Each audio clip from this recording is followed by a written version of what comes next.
I got my new map. I got my new map because I want to show you what's going on in Israel, because I'm so proud of what the IDF has accomplished under great. They're fighting this war with a hand and a half behind their back. So originally, their plan, and this is, I don't even know if this is leaked. I think they've acknowledged this, but even if it is, this is not, we're not giving anything away. Their original plan was, they had to wait a little in order to bring up their 300,000 troops, because they have basically a reserve army, but a ready reserve. And, everybody is trained to fight, and virtually everybody. So they had to get their 300,000 organized and have a very well executed game plan. And their game plan was a simultaneous invasion.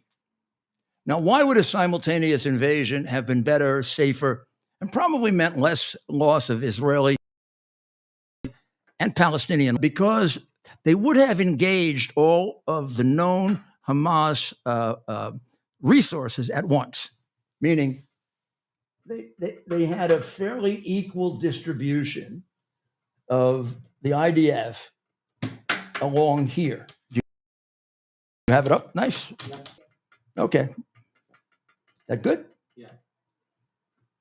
So this is southern Gaza. This is southern Gaza is really being used as a safety zone. Remember, the Israelis tell the people of Palestine, go south. The road that runs from way up here in the north of Gaza, all the way through Gaza, all the way down to the only way to get into Egypt, in Rafah. Here, see, here it is. This is the road. There it is. Makes a big turn here at Kun Yunis and right here. So the Israelis from the beginning said to the Palestinians, go south. We're not going to attack the south. The major resources of Hamas are located here. So to invade, probably with the massive of their forces up here, probably some down here just to occupy it. Now, if you do it all at once, you engage all their resources. So you don't go in with a quarter of your army and they have the remainder of their resources to attack you, which is what they're dealing with. Well, they had to deal with that because Biden put restrictions on it. And you can't get angry at Bibi, as some Israelis have, because he needs to have and keep the support of the United States. I'm sure he would love to say, the hell with you, we'll do it on our own. But he can't. He needs the backing of the United States, even if it is kind of a half backing. So they revised their plan, and they came up with a pretty good one. And boy, is it working. They decided they would first, the original invasion was in three places. Here, here, here. We go a little further down. No, here. Right here. 4 different divisions, 2 up here. The 2 here were to get control of that road. See that road that goes through? First, they got control of the road in one day. They put up a barricade here. So now you want to go south, you got to go through the IDF. They then spread that right to the Mediterranean. Now, this is only 7 miles. So we're not talking about, I don't know how many troops, a couple thousand, 3,000, 4,000 at most, would enable you to stop anybody from going from here to here. This is to prevent the terrorists from fleeing south, because they're going to kill all the terrorists. This is to make sure that the people that get through are the innocent people. And if you're of military age, this is not like American immigration, where we let, the drug dealers in and the terrorists in and everybody in. Military age, wow, you get checked out there. And your chances of going south are much less than if you're a woman or a child or an older person. So this got taken care of in about 3 days. Now you got a million that eventually came down here, about 50,000 a day for a while. And they're coming out of here. Quickly, they got control of North Gaza. Quickly, they got control of this area. And then they surrounded Gaza City. Gaza City includes, as the main headquarters, really, of Hamas, the Al-Shifa Hospital, right here. And they surrounded that. And now they're and in stages taking control of it, rather than doing what another army might do, which is bomb it. They have already produced plenty of evidence that it contains massive amounts of military equipment and arms and bombs. They haven't yet shown us the headquarters, the Hamas headquarters below. And then below that are the entrances to the tunnels. Actually, those were examined 2017. I mean, they've already been exposed by the BBC. They did a big expose of the tunnels under that hospital. It's been on television. So the BBC doing this thing about how terrible what Israel is doing. In 2017, they did a big expose on how Hamas is using all these patients, their arms and their main command. But now that Israel's doing something about it, Israel becomes the bad guy. And pretty soon they'll have control of that hospital. Now, what they do is they actually help the Palestinians who want to, and they help to transport them onto the road and down here. In the course of doing that, they've been able to take video of Hamas shooting the Palestinians in the back who are trying to escape. This is what our Ivy League students are protesting. They're protesting in favor of Hamas.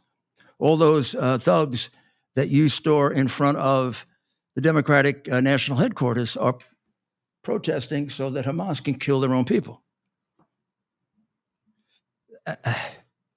It defies any kind of logic or common sense or decency. It defies anything we've ever taught about the United States or about morals, but you got to know why. Because you've got two things going on. You've got Muslim extremism. Muslim extremism is, people would say it's a bastardization of the Quran. It's an interpretation of the Quran. It's an interpretation of the Quran that's there in the Quran that wise and sensible Muslims have written as a legitimate interpretation, centuries ago. But it is there. And when we talk about, who you should have as heroes and who you shouldn't, there's got to be a critical re-examination of Muhammad and an honest discussion of him. Because Muhammad was a warrior. He began as a preacher, a prophet. He believed that he was going to convert. First, he was going to convert his own people, the Arab people, even the Bedouins, who were the people who not the city people, the people who traveled in the desert, them to the new religion, the Muslim religion, which he saw as a completion of Judaism and Christianity. All descending from Abraham, Moses a prophet, Jesus a prophet, not God, but a prophet, and Muhammad the final prophet. He received this word, the Quran, from the angel Gabriel, who picked him up on what is now the Temple Mount and took him to heaven. Came back, had this revelation, and went around the city of Medina, which was the biggest city in what is now Saudi Arabia, to his own people. And they basically said, get the hell out of here. We don't believe you. He was an epileptic. They interpret his epilepsy as his being possessed by the devil. They thought he was a maniac. They thought what he was saying was insane, that he was visited when he had this book. And then he went, don't remember if it was first the Jewish people or the Christians, but he went to both and tried his appeal to them. They threw him out. And he had no power. He had no army. He had nothing. He took his family and he went out into the desert. And then he started preaching to the uneducated. How do we describe them? Uneducated, uncivilized,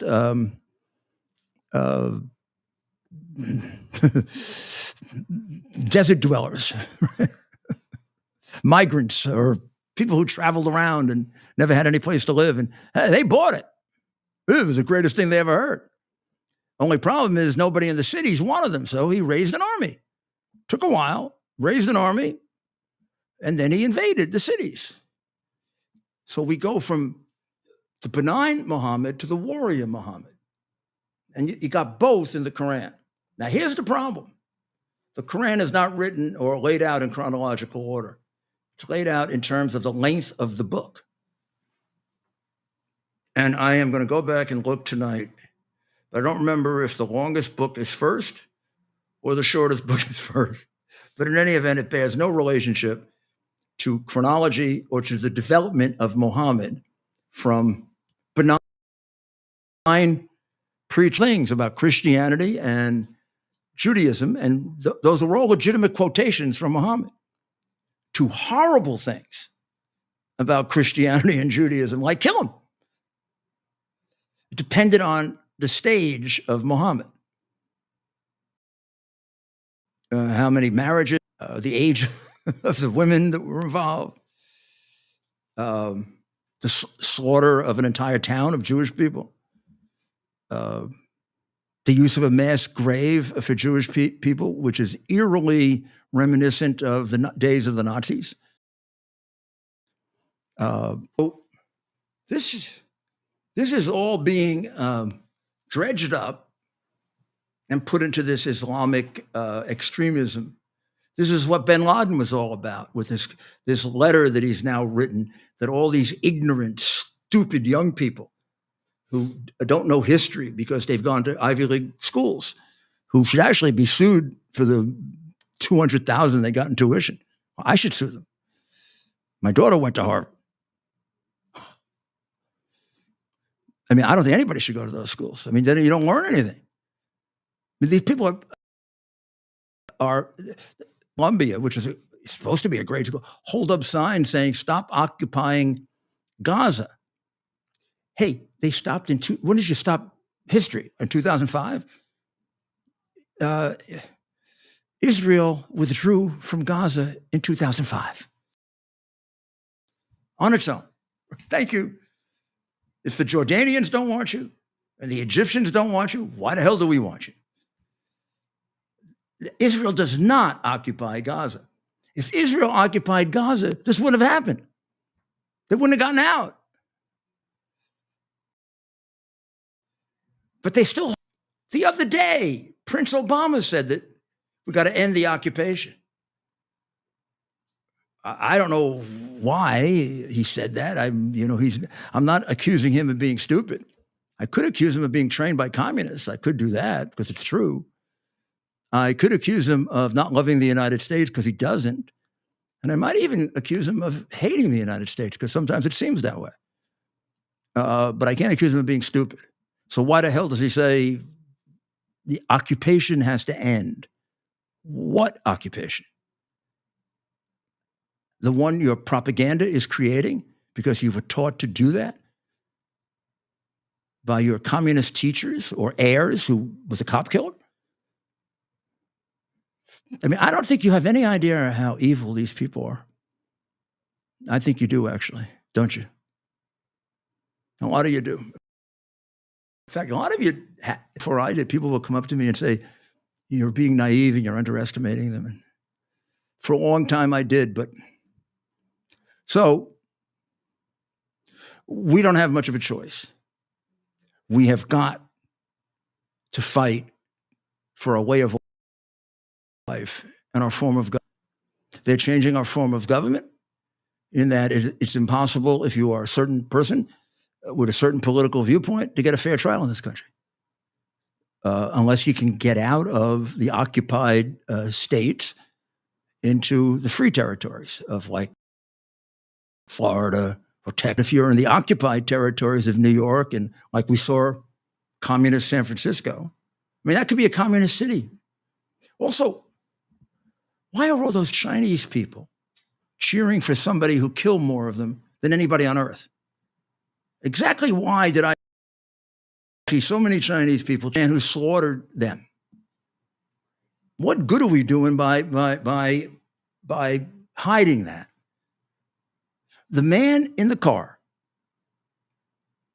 Now Mao killed more. Mao's dead, and he adores Mao. But I don't think there's anybody alive that comes close to having killed more Chinese people than the man they were cheering yesterday in San Francisco under the guidance of Biden and Newsom. When Newsom went to China to get his blessing, did Newsom think I'm going to get the blessing of a mass murderer? And if he didn't, he can't be president of our country. Otherwise, you're going to sell us out. This isn't a game. I mean, this isn't like Hollywood Squares. This is life and death. These people are murderers.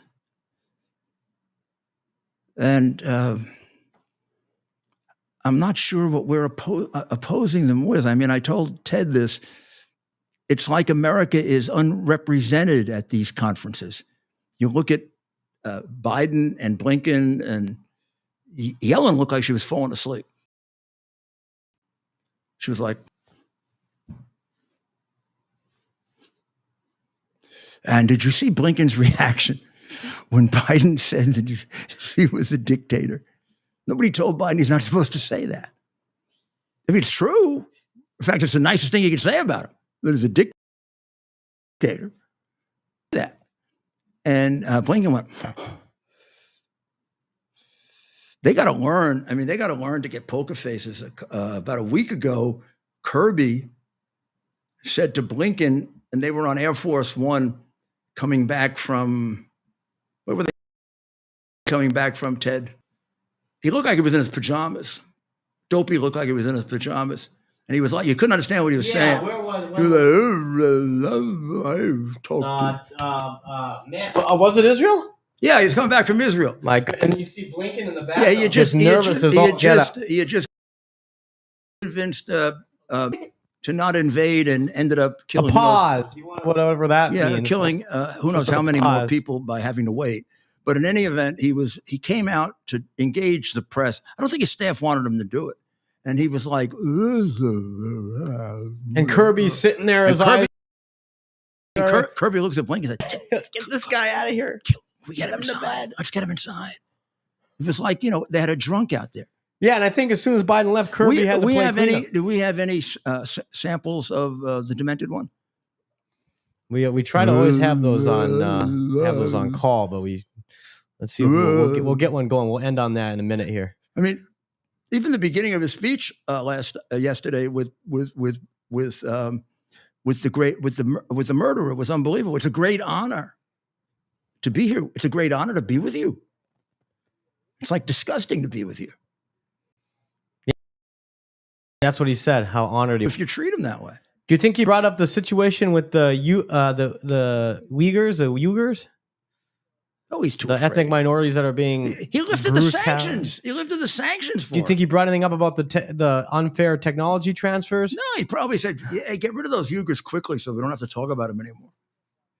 I mean, or Biden's got the IP theft. How much Biden gets our own people killed? Why the hell would he care about the Uyghurs? But there's so many issues of substance you could bring up. Substance and Biden. Meanwhile, I'm sure that you got a contradiction going there. Yeah. Same thing would be true with Manchin. Substance and Manchin. Joe Manchin, the mayor, has been on this one today. Joe Manchin, who is the reason why your milk price is 20% higher. Yeah, what did he say? What's his position? What's the voting block he's chasing? I may have this a little screwed up, but I think he said moderate, radical, center person. I can see that. So the radical moderate. I'm sure he said something radical centrist moderate, something like that, right? I mean, the whole idea of being a moderate is that you're not radical. The whole idea of being a moderate is you're not part of the extreme. Where are the moderates? We're in 1984, so words don't mean anything. Up is down. We got anything there before we sign off? Let's see our esteemed president with President Xi from yesterday. Close. Ready. Cut. Ready. Face. Forward.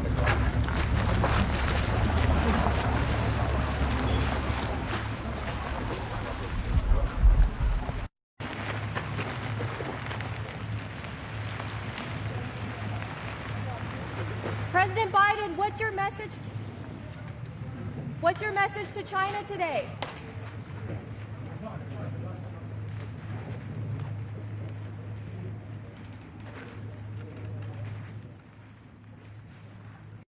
Doesn't he walk funny?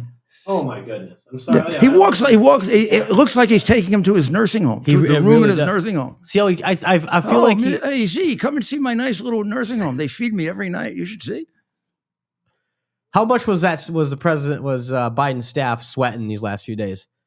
My goodness, can you imagine? But look, they have to put this guy up we against don't have it, but the Chinese communists. Tomorrow night we'll go get Biden's. We'll get Blinken's reaction to when he says he's a dictator. I mean, the only reason Blinken stays there, they got so much on him, they could put him in jail forever. I mean, Blinken's the guy who organized the 51 lying prostitutes that used to serve American intelligence. How do you think he got his job? How do you think he got Secretary of by violating the Foreign Agents Registration Act with Hunter about 20 times, all in the hard drive. That is actually. That's what John Mac Isaacs originally saw when he realized what phonies the Bidens were.